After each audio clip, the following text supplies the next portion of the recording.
Hello and welcome to season 2 of the Yukon Entrepreneur podcast series. I'm your host, Carrie Johnston, and I'm recording today on the traditional territory of Champagne-Anahuac First Nations in beautiful Dakwakata-Haines Junction. And I'm joined today by Lauren. Lauren, please introduce yourself. Hi, folks. My name is Manekin Beille. I'm part of the Innovation Entrepreneurship team with Yukon University, and I am proudly calling in with Carrie from the traditional territory of the Kwanlin First Nation people and the Ta'anquechan Council. And Carrie, it's awesome to be back again to spend some time with you. Thank you for the invitation. Well, thank you, Lauren. So Lauren, tell us a little bit about what it is that you do. Yeah, I'd love to. So the Innovation Entrepreneurship team with the university is more or less 13 years old now.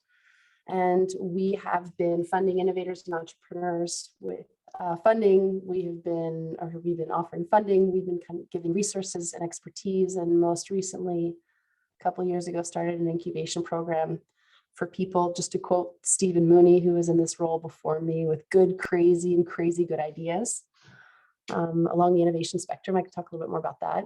We are also, thanks to a partnership with Ryerson University, the Women Entrepreneurship Knowledge Hub, thanks to Future Skills Center, we are doing work around research and what the future of work looks like in the Yukon, as well as how to connect the work that's happening in Whitehorse with entrepreneurs and innovators to ensure that we're doing a really good job of doing so around the territory. We're teaching a class for Yukon University's Bachelor's of Business Administration called Creativity for an Innovation for Small Business. And we are the founders of Incubate North and Summer Biz School. Give a bunch of details, but there is a bunch happening at the department. Oh, thanks, Lauren. And of course, I mean, this is your second interview. You were part of season 1 as well. And you know, thank you as well, because you were the seed to this project. When the pandemic first happened, you kind of reached out and said, Carrie, can you do something? Help us out. And, you know, I started the interview process and here we are today. So you're great at, you know, growing ideas and helping them become something more than they are. So thank you. Thank you, Carrie. One of my answers to one of your future questions that you've prepped me with is, what are you most proud of? And that one phone call has done so much, thanks to the energy that you put in to be really intentional about what these interviews could do. And then the intention to do even more about it has just been so cool to watch and be a part of. So I'm thrilled. Thank you. Awesome. Thanks, Lauren. So Lauren, what's your first memory of the pandemic? When did you realize like this is a thing? The first memory about how challenging, there's a personal and a professional answer to that. The first memory about how challenging this was going to be, and I don't think anyone realized it would last as much as it has, and how hard it has continued to become, was I spent, like most folks, my time on Zoom with it at home, and my husband had to work. The first time personally was when my kid came down and looked at me on this Zoom call, and I was like, sorry. And she gave me this look, said, "You're not there for me, Mom. Like, I know you're doing something more important than whatever I'm about to ask you." So that look will hold my place forever in relation to how hard it is on a personal level and how much kids and families took it. And then Pivot was, on the flip side, such an exciting project that we co-launched, Carrie, you and a handful of others from across the country, really thanks to Carly from Canor and their vision on how can we help businesses immediately. The Innovation Entrepreneurship team had funds that were disposable, that were available. And with the foresight of the organization and innovation, around innovation funds, they were able to flip funds around in partnership with economic development from Yukon government. And we were able to support businesses with these 5K micro grants to figure out what happens right now in relation to where they thought they were and where they're going in the future. So those were really two big moments that really sealed the deal that there was something happening. Mm-hmm. Yeah, I mean, it was amazing how fast all of those things moved, and how people are still talking about how helpful just that immediate sort of cash injection and support from the business community was to sort of helping people sustain through that first really major lockdown. I love what you just said, and that folks are still talking about it as well. I think it's amazing, and really kudos to government for seeing that, and thanks to them for giving us the opportunity to do that. And it was such a fruit of so many people putting their heads together to say, what could we do, the most creative possible thing? And we actually won an award that we can't claim credit for alone. And we've already sent emails to you all and the folks that helped us get there around being one of the first programs in the country to be created, to be offering support to small businesses, entrepreneurs, and innovators, just really immediately out of the gate. So thank you. I'm really proud to be a part of that story. Lauren, what have you learned about the business model of I&E over the past 2 years? I mean, you've been there for 13 years, but this has been a really disruptive period of time. What are you learning about what you do? Yeah, what we do is really challenging in times like this, and I think extra challenging in the Yukon. We are noticing that less folks in the territory are more risk averse. And because we have funds, again, thanks to government of Yukon and Canor, to fund risky projects that without this support, either money and wraparound professional services wouldn't be able to be born. It's a really tough time for folks to jump out of their comfort zone and try new things out, which has been tough on our team because this is what we do for a living. We help people take risks in a time right now that folks aren't really comfortable doing that. And folks are taking longer, those that are in that risky stage of business development. It takes longer. Supply chain and access to resources are more scarce. The stresses that come with this time period, our team has felt them, the planet has felt it, the 7+ billion of us.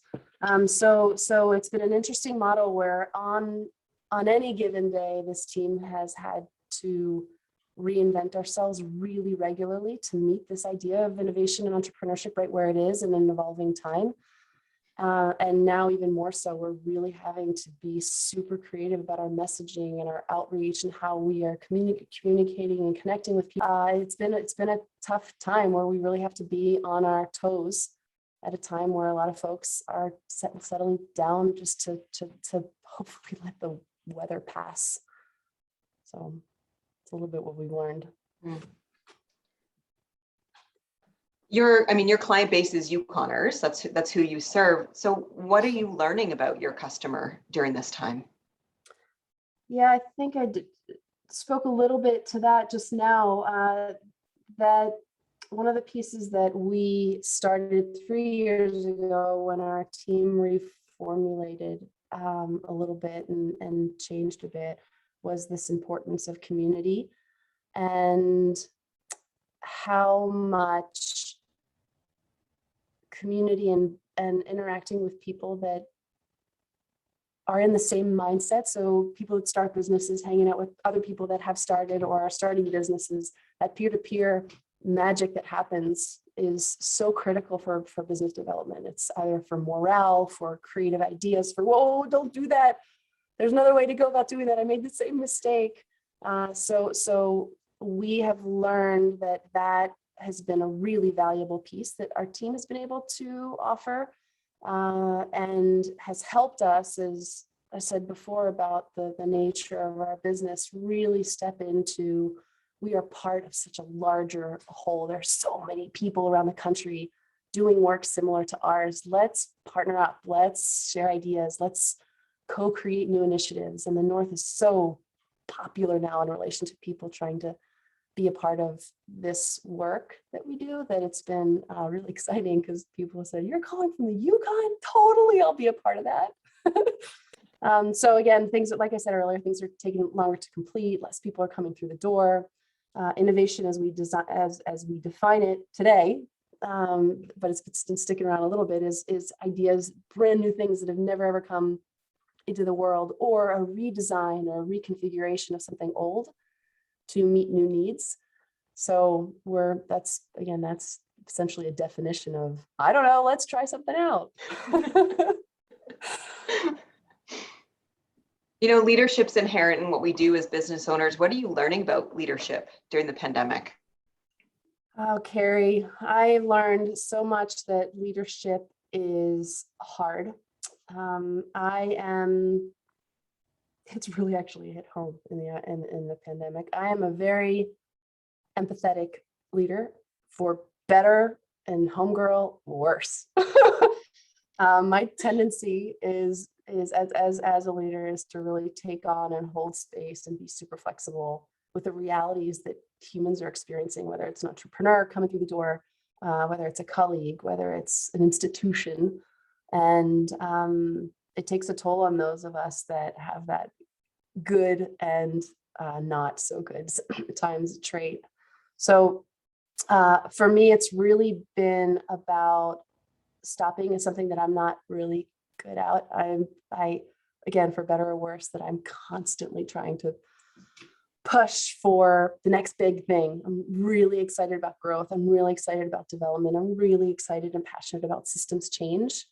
And in a time, this is not a good time to be bursting with, in some contexts, this is an amazing time to be bursting with new ideas. And in some contexts, people like me just have to sit back and take a deep breath and take the foot off of the gas. So it's been challenging who I am and what I do and how I do things. And that's come with serious ups and downs, but it's been beautiful to grow alongside the team and have a team that is really open, honest, and direct with me and us as a group to try to figure out what the right balance is for us today and then tomorrow and then the next day. We've all had to adapt to sort of this new normal, and we're in this for whatever foreseeable future we're in it for. And so, what adaptations have you been most proud of during this time? Mm-hmm. I want to go find. I wrote a little note about this. I have been excited about. Hold on, Carrie. I have really been excited about something I just alluded to a little bit earlier, and it has been the team's ability to go outside of ourselves to find answers that support the people that we serve every day.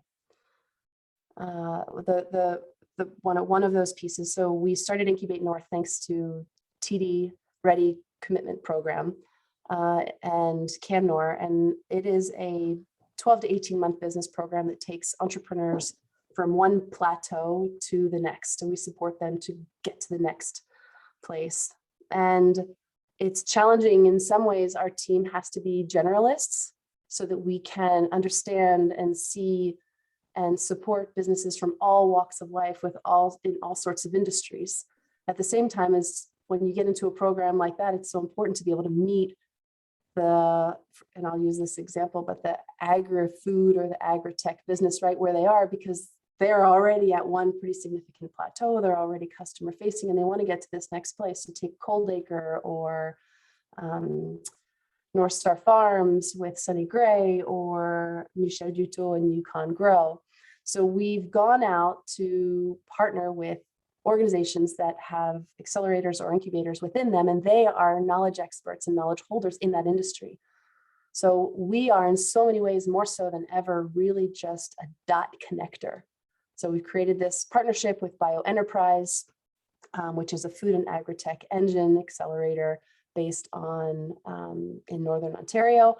And now those three businesses that are doing that work with us have experts that think about what they do all day long and are coming up with solutions. They have investors, they have funding opportunities, they have networks and events, et cetera. So I think that one of the most proud pieces are that I really feel like our team has understood or filled in that puzzle piece that was missing around how do we really do a good job of meeting people where they are and connecting them to who they need to be connected to take that next step in business. So. Well, I think that's the thing with entrepreneurship is sometimes it does feel lonely because you're the only one there when you're innovating, when you're building something new. And that's really the service that you guys provide is that, you're not alone. Yeah. Yeah, it's so true. Yeah. Public health measures, they've been a real challenge for us. I mean, they're what keeps us safe, but they have led to constraint in business. Which has been the most challenging for you and your team to kind of manage? Yeah.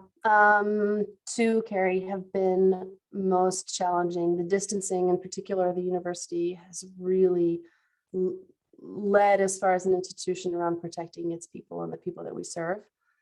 So we have most recently really been closed doors, and it's tough to be a leader and share leadership and with a team when you're all working from home. Some people thrive on that and some people do the very opposite. So that's been super tough.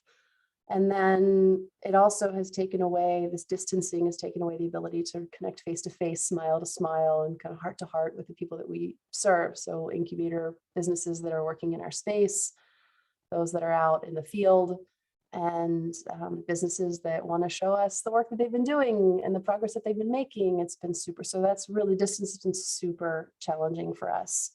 And then we love parties. That doesn't sound good. We love events that celebrate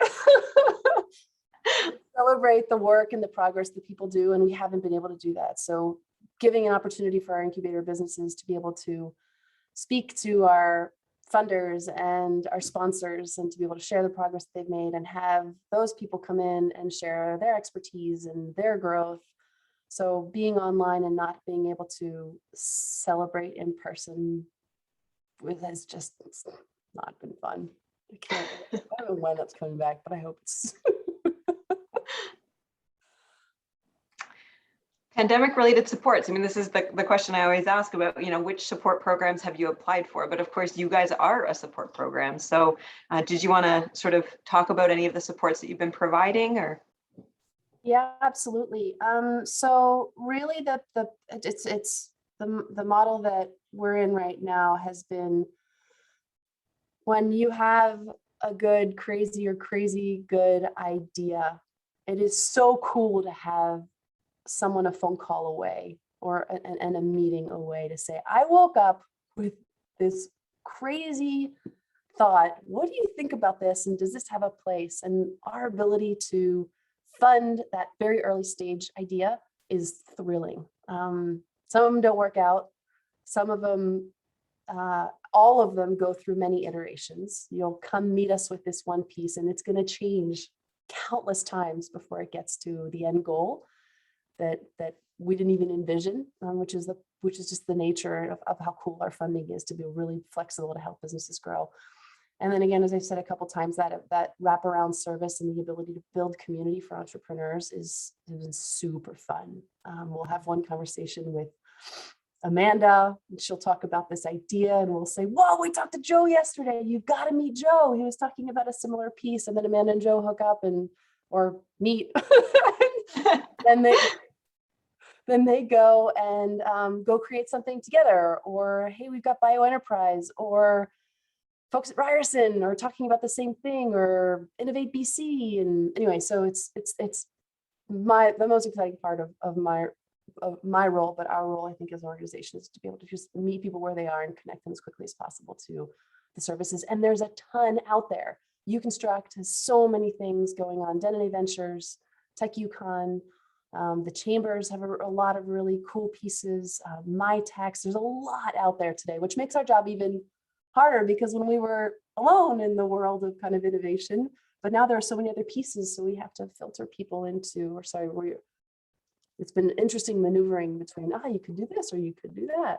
So folks, if you have an innovative idea, something new or a redefinition or reimagining of something old, come hang out with us. Lauren, are you seeing any gaps in the ecosystem still?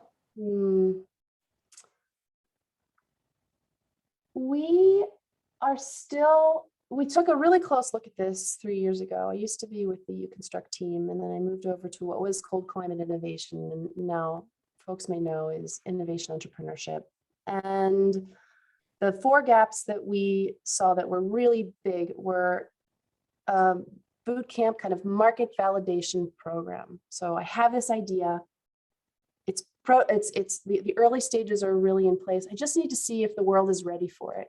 So you go through this 3-month program with UConstruct, and they'll help walk you through whether the world is ready for the idea, if we need to spend some time tweaking it.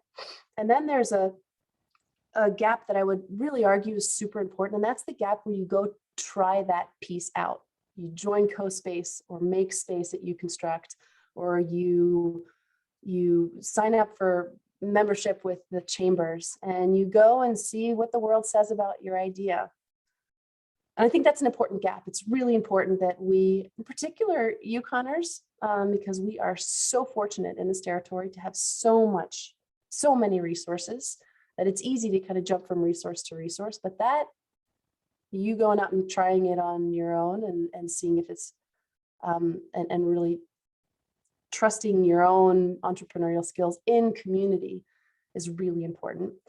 And then the other gap that we saw was incubation. So taking the plateau piece, taking your business from, okay, now I've seen my customers, they're loving what I'm up to, and I want to take it to the next big level. Neighborly North is an awesome example of this company who is part of Incubate North with us.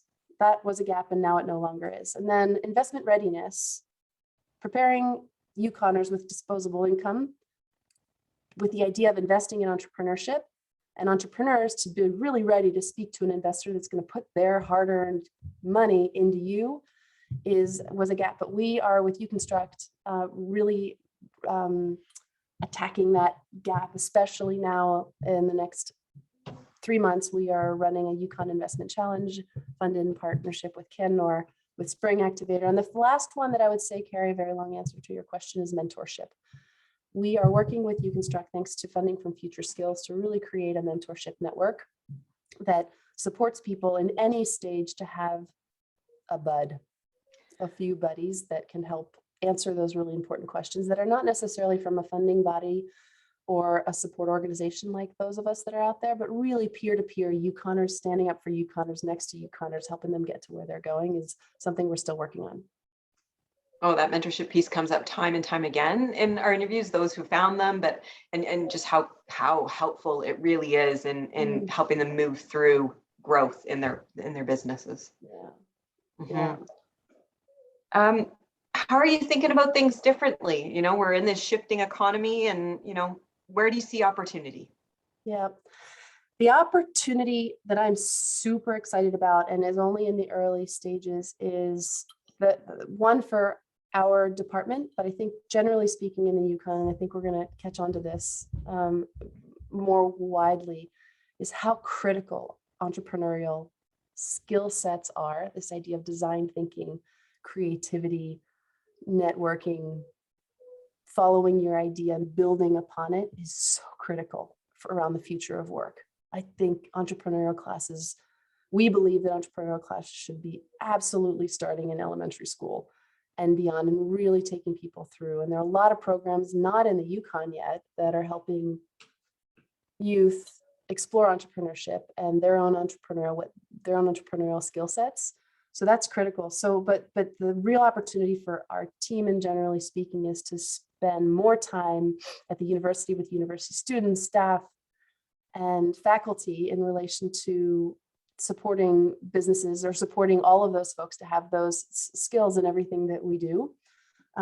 We dream about incubation programs where not only students can come up with the answers via entrepreneurial thinking tactics and lean startup methods, which is all jargon, but kind of entrepreneurial thinking, and solving their own problems, or looking at opportunities at the university and creating a new thing. And on the flip side, also having industry come to UconU and say, we have this problem, you and your departments in partnership with Innovation Entrepreneurship, how could we collaborate and solve those problems at a larger scale? And that just puts UconU, it's such a, I mean, we are already really active in our communities and with industry. I think it just is one more step up. So I'm really excited about that. And then industry, the whole co-op idea with industry, hiring students and giving them practical experience, which is not a new thing. I think this department can support with that. And then students getting access to the networks that we've built. It's just such an incredible experience to be able to not only connect them with a business that's growing and maybe a summer job with them to see what that startup world feels like, or giving them experience with our partners like You Construct next door. So there are a lot of really neat things that we have been able, that we're brainstorming now, that we have a new 5-year strategy, thanks to our new president, Dr. Leslie Brown, and the opportunities of what INE can do even more at the university level. You know, as we are in the midst of this sort of shifting economy and this work of rebuilding, what are you kind of paying attention to? What do you think is, you know, we need to be thinking about in terms of the Yukon economy? Yeah. I'm a little bit of a repeating talking head right now because I just feel so strongly about some of these pieces, but who is doing what around the territory and ensuring that we're not doing it alone? There are so many ideas. So, I mean, one of them is that we continuously, every time you turn your head, are having another conversation, is this idea of entrepreneurial skills and giving people the tools to be able to self-determine their future on their terms and with all of the tools that we have. So First Nation governments and development corps are doing an incredible job and a lot of work trying to find programs that offer those skills to their people, to their communities and their citizens. And many of us are there because communication is broken now, just because of the system and because of the way that COVID has taken a turn, that we're less face to face than before, where it's harder to come face to face. I think that we're missing the opportunity to collaborate on some of these pieces. So it's been neat in our position around this theme of innovation entrepreneurship to be making those connections and connecting outside forces. So really, who's doing what in the territory and around Canada? How can we join forces is one of those. And then looking closely at the gaps, some of which we just talked about, that our team doesn't fill, and then looking through our Rolodexes and our people management systems to ensure that we don't stop any of those ideas in their tracks, that we are connecting people with the right service. And in an ideal world, and I think the team's been pretty successful on this, is we don't say no, because there's always someone at our fingertips to be able to connect folks to take that next step. Mm-hmm. What advice do you have for emerging entrepreneurs? Here it is again, connect. Not a very interesting interview, eh, Carrie? No, it is. I'm just kidding. Connect with us. You Construct, Denone Ventures, Tech Yukon, the federal territorial departments, governments, the chambers. There is so much available. And then the next piece that I'd say is plan. It's what entrepreneurs have to go through arguably everywhere else in the world is so much easier for Yukoners. There are so many organizations that are out there supporting you with your idea. I mean, you, as far as your listeners here, with ideas that it makes it easier than most to start a company and move forward with your idea, but plan for and really experience, folks, those gaps, those areas where there isn't necessarily support, and build your networks in that. Some entrepreneurs have found success by head down, tenacity, grit on their own, and there are not many that we've seen, and a lot of them have been successful, and some folks have just found so many benefits from building the partnerships and networks and going and grabbing a coffee with folks, with other entrepreneurs or investors or funders, organizations, programs outside. So connect, plan for those places where you're not going to get support necessarily outside of peer-to-peer, and amazing places like CoSpace, and then buddies like us that help you along the way. But those are a couple pieces that I would suggest for entrepreneurs out there. Mm-hmm. Lauren, have there been any shifts in your worldview over the last couple of years as a result of the pandemic? Ways you're thinking differently? Yes, I don't know. I hope I knew this before. these aha moments, but it is so apparent now that everyone is trying their best. And it's only in times of crisis it is particularly in times of crisis where you can look at your fellow human in the eye and say, God, I get it. We're all dealing with such different pieces, and then go around the world and plop yourself in any places, and the pieces are going to be similar and also wildly different. So I have seen over the last 2 years really how complex humanity is. That's been a big piece for me. And then just that patience, compassion, and love. Like, I am loving so much more and outwardly showing it, which is tough in a professional context. But I often say to folks, like, I just professionally love you, just because I feel like people just need more love right now. So those are a little bit of my aha moments and the changes that I've made. And what's keeping you grounded? Ugh.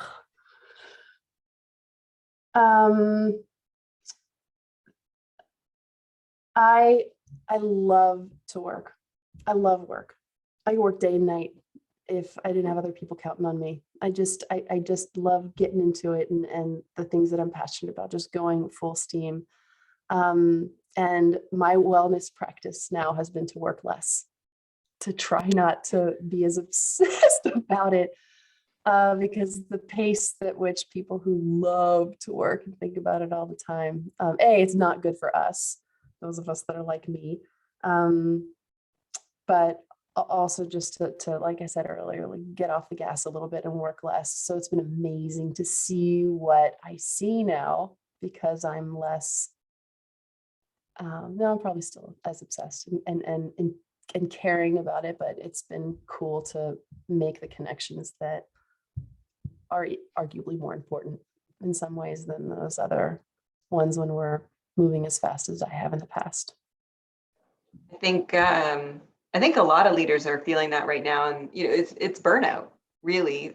When many of us, it's been so easy to really throw ourselves into work and work well into the night, because we love it, and there's so much to do and so much almost instant reward right now for the work that we're doing, because things are moving quickly. But that burnout piece, I think, is a thing that many leaders are feeling as we are into year 3 at this point. It's so true, Carrie. It's so true. It's a relief that I'm not the only one, but I see it at every level, leadership or not. It's been really incredible to watch the effects that this thing has had on all of us. Mm-hmm. Lauren, any closing thoughts before we end the interview today? Yeah, thank you for doing this again. I appreciate it. And I think I'd encourage folks, so I just had a closing thought and I forgot it. I'd encourage folks to keep that thing that all of us have, that creativity. Stay super aware of those ideas when you see a problem, and come up with a crazy solution for it. Like, wouldn't it be cool if there was an app that did this? Wouldn't it be cool if a group could get around the table to think about this, or anything? Because those ideas are so needed right now. We need to be, as a globe, challenging the status quo, to be super cheesy about a term, but this is the time, I believe, to be reinventing everything that we thought was before, and creating community to pave new ways to envision a new future, to reimagine industries, to co-create more powerfully than we ever have, to be thinking outside of ourselves, to be building community, to be sharing more love.